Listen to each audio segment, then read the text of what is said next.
Hi everyone, this is Abhinav from PhoneBunch and today we are taking a look at the Coolpad Dazen X7. Now we have already reviewed the Coolpad Dazen 1 which comes in at a price point of about Rs 6,000, but this one is priced at 18,000 bucks. Comes with an all metal and glass construction, MediaTek 1.7 GHz MT6595 octa-core CPU, a 5.2-inch Super AMOLED display, 2 gigs of RAM, 16 gigs of storage. But let's have a look around the device first. So on the right you have the power lock and unlock button, very good feedback, good tactile response, and you have two SIM card slots. The second nano SIM card slot also doubles up as your micro SD card slot. Your secondary noise cancellation mic, audio jack right up top, and you can see those two bands for better antenna performance. On the left of the device you have the volume rocker, again very sturdy at the bottom. Now this is where I have a bit of an issue with the design. On the left you have the microphone. On the right you have the single speaker, but the holes haven't been cut out for those. At the back you have a 13 megapixel Sony IMX214 sensor, dual tone LED flash. Now I don't know whether you can see that there's an intricate pattern at the back. Now you have Corning Gorilla Glass protection on the front and back. You get a free screen guard on the front panel as well. Now overall the build is very solid on the device. You do have a 2700 mAh battery and this phone is just 6.5 mm thick. Now coming to the front, you can see the notification LED glowing green at the moment. You have proximity and light sensors along with a 8 megapixel front facing camera over here. And you have on-screen buttons which you see right there. And these can be hidden as well. So again, good amount of customization available right out of the box over here. Coming to this display, it's a 5.2-inch Super AMOLED panel clad in Corning Gorilla Glass. Colors look excellent here. It's a very sharp panel as well, and it's quite bright, and due to the added contrast of Super AMOLED, it's quite visible outdoors as well, even though the front panel is actually quite reflective. The viewing angles are also wide, color reproduction is simply superb, a bit oversaturated, but still it looks really good. Now call quality is actually pretty good. The earpiece and speakerphone both are plenty loud. We didn't have any distortion nor echo during calls. But network retention is a bit weak on this device. However, Wi-Fi, Bluetooth all did work out quite fine. You do have call recording built in as well, and you can see this notepad so you can type any note while you're on a call. Now there's a one-handed mode so you can shift around the UI easily. Wi-Fi hotspot, Bluetooth as well as USB tethering worked fine, as did navigation. Now coming to the camera interface, it's actually a very smooth camera interface. Shutter speed is very good on the device. Sony IMX214 camera sensor powers a 13 megapixel rear camera. There are a lot of features available in this camera interface. You do have a separate Pro mode available too, so you can go ahead and change up the ISO, shutter speed, as well as control focus manually. There are some filters baked in as well. The images do turn out quite well. Color reproduction can be slightly off sometimes, but other than that, it's a very decent camera. Now even the 8 megapixel front facing camera takes very good shots.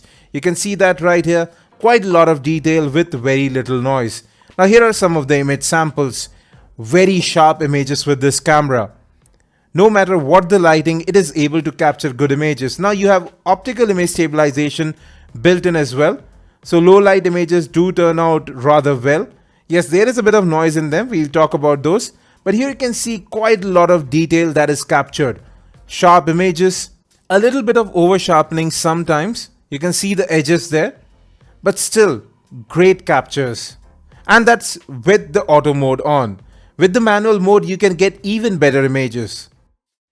Overall, colors look punchy, not really that accurate, but still they look pleasing to the eye. Even distant shots do turn out quite well. Lots of detail. And exposure compensation is handled quite well.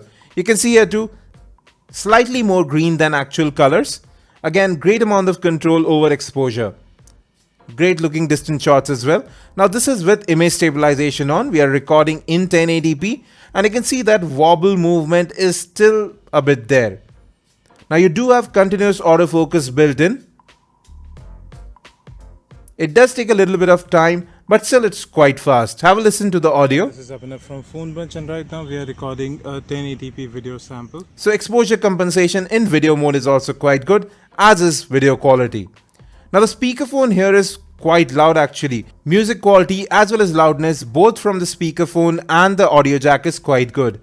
You do have FM radio baked in as well. The interface looks very neat. You have FM recording in stereo quality also available over here. And we played a 1080p video as well. And played flawlessly. Performance wise, there are no major issues on the device. You do have a pop-up video player available as well. Streaming video also works fine. We are playing this over YouTube. It's our review of the Asus Zenfone 2. And once again, it played well.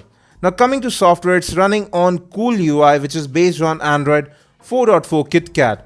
It's very smooth to work with. Not many themes or customization on that front. But yes, instead of having a bunch of icons on home screens, you can switch to a traditional layout of a separate app drawer and different home screens right from within the launcher. You can do this with the Dazen 1 as well. I missed that on its review.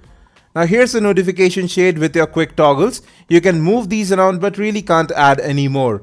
You can see right here we are running Android 4.4.2 KitKat.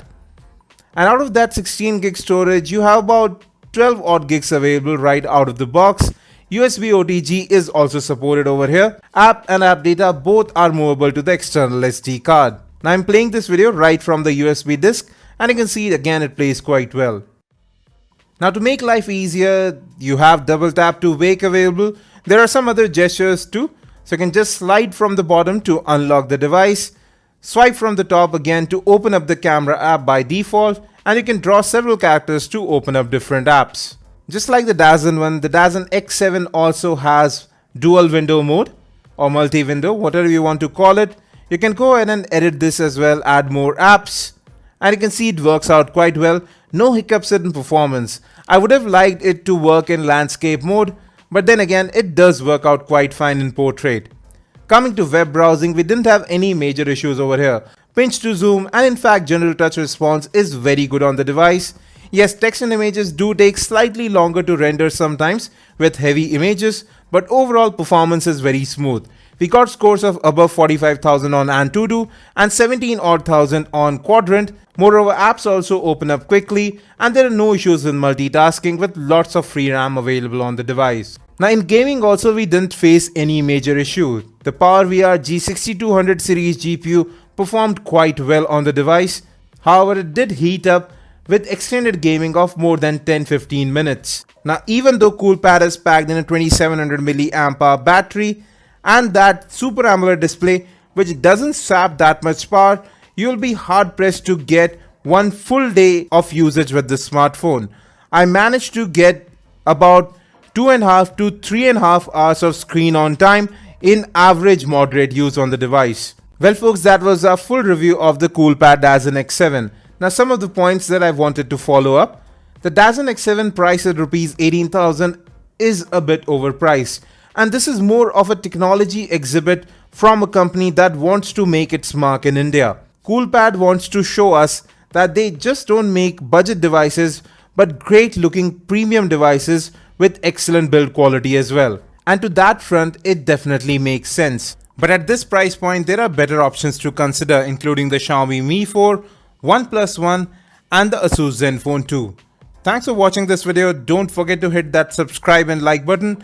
Do comment on whether you like this video or not. And as always, have a great day.